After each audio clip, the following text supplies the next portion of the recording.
উত্তর কলকাতার ঐতিহ্যের ঠিকানায় আবার বাঁচতে শুরু করেছে ঢাক। হাতিবাগান নবীনপল্লী দুর্গোৎসব এবার সেজে উঠেছে নতুন রূপে। নমস্কার সবাইকে, আমি দেবলীনা, আর এখন আপনারা দেখছেন নিউজ ট্যাপ 1।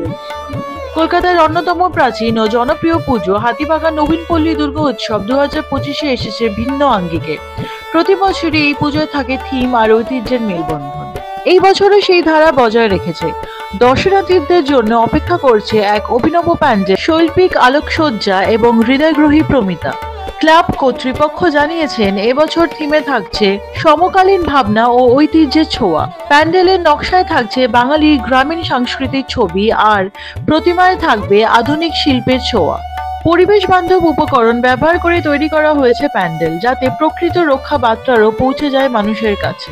এলাকায় যান চলাচল স্বাভাবিক রাখতে পুলিশের তরফেও নেওয়া হয়েছে বিশেষ উদ্যোগ। এখন আমরা আছি হাতিবাগান নবীনপল্লীতে, যেখানে দুর্গাপুজোর এক অদ্ভুত থিম হয়েছে, যেই থিমটি প্রচন্ডই আনকমন। এবং এই আনকমন থিমের মধ্যে একটা জিনিস আমাদের চোখে পড়ছে সব থেকে বেশি, সেটা হচ্ছে যে 1942 কুইট ইন্ডিয়া মুভমেন্ট। মা দুর্গার আরাধনার সঙ্গে এই কুইট ইন্ডিয়ার মুভমেন্টের যে একটা অদ্ভুত যে একটা মিলন, এই মিলনের ব্যাপারে আমরা কয়েকটা কথা জানতে চাইছি। আমাদের এবছরের ভাবনা হচ্ছে আমাদের দেশ আমাদের দুর্গা।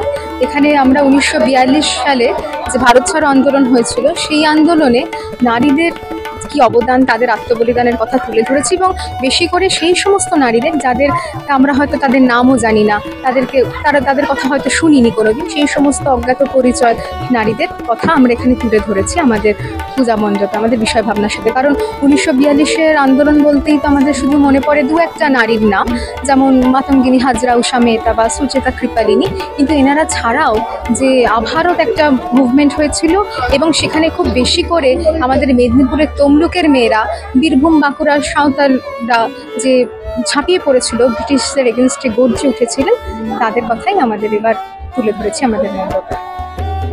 আপনি কি মনে করেন যে এই 1942 কুইট ইন্ডিয়া মুভমেন্টটা কোনো রকমের মা দুর্গার অসুরবধের সাথে এটার কোনো যোগাযোগ আছে? একদমই নিশ্চয়ই। কারণ আমাদের মাতৃ প্রতিমা দেখলেই বুঝতে পারবেন, আমাদের মাতৃ প্রতিমা মেদিনীপুরের পটচিত্রের আদলে, এবং সেখানে অসুর রূপে রয়েছে ব্রিটিশরা, মানে গ্রিক্স কালচারের মতো আমাদের অসুরের ইয়ে।